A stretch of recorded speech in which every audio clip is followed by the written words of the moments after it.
For today's video, for the rest day ang person. Tamang ayos-ayos lang, tayo ay kakain sa labas. Kasi nagaya si madam. For the lip tint na.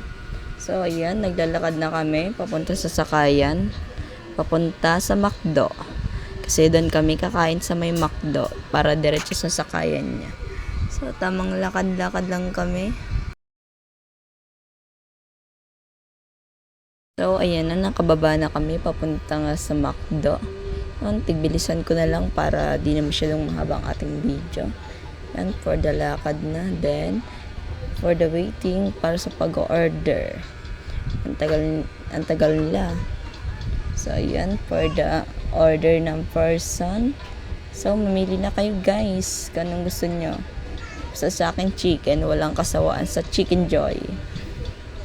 Puro manok na lang tayo guys. One piece with float. Yan for the bayad na si madam. Dahil siya po yung manlilibre sa atin. Kaya siya na yung magbabayad sa counter. So ayun na yung food. Ang bilis lang, diba? Wow, ang sarap. Coke float with fries. Kain po tayo mga idols. Chicken Joy. Yan, walang kasawaan sa manok. Magkakapakpak na ako niyan. Unang subo para sa inyo mga idols. Feel na feel ang pagnguyaw. Sarap na sarap ang person. Wow, sarap na sarap. So ayun na, si madam na naman.